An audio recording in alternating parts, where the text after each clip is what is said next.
In the summer, we brought you a segment where we highlighted athletes doing big things in the community. Well, we're bringing it back. KEZI 9 sports producer Ronald Clark is in studio with our next Weekend Warrior. Ronald. We've done track and field, basketball, and even cycling. But the next group of tennis players takes the cake for level of difficulty as a Weekend Warrior. It's impacted it a lot. I don't watch any sports. If I can't play, I don't want to watch. Studies show that 6.8 million Americans use some type of wheelchair to get around. But for a lot of people, including this Eugene group, they don't let their physical capabilities handicap them.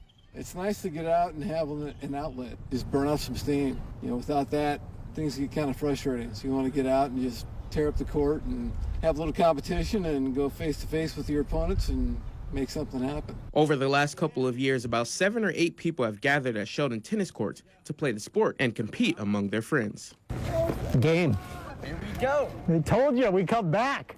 It's good to get out and bang around some balls with some of the boys, but I've played basketball with these guys and rugby with these guys for the last 20 years. So it's just coming out with old friends and getting in some good active exercise and knocking some balls around. There isn't much of a difference between playing tennis on your legs or in a wheelchair. The group uses the National Wheelchair Tennis Association rules that allow the ball to bounce twice to play, but will change the rules more depending on the level of competition. You have to kind of look at, as I said, the degree of disability of the chair player, because I've got a lot more mobility than some of the other players. I'm faster, I can use my hands, grab my wheels. Some of the guys are taping their racket to their hand because they can't grip it, so it makes it harder for them to push the chair. So if I'm playing against a quad or a para, I might only get 2 bounces and they're going to get 3 bounces. Some members of the group even have a special wheelchair made strictly for playing the game. It's a wider camber, so the tires go out farther than a regular chair. And it has what we call an anti-tip wheel in the back, so you don't actually fall back when you push forward, and allows you a little bit more flexibility when you move around. You're able to kind of do tighter turns and just kind of a bit more flexibility as you move around the court. Other than the equipment, they say the key to playing wheelchair tennis, well, is the same as any other tennis match. You have to have speed and quickness, turning to go after a ball, getting to the ball. I think that's probably the essential. Hitting the ball really hard is not really essential. Placing the ball is essential, because if you put it in a corner where somebody can't get it, that's much better than trying to do an overhand smash, and some of these guys can't do that. I can't do that.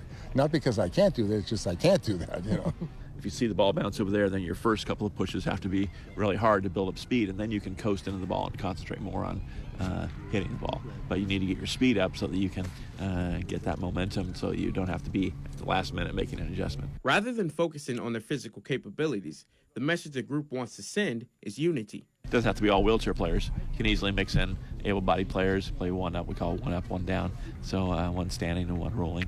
But that works out really well, as you can see. So families can play it, just whoever. This way we can also keep the younger generation who are having physical problems involved. And it's been real good for us to be able to deal with them on that basis. So that's really the impetus of us being involved with this, to get the young people involved. The group plays every Saturday morning from May to October as the weather permits. Reporting live in the studio, Ronald Clark, KEZI 9 Sports.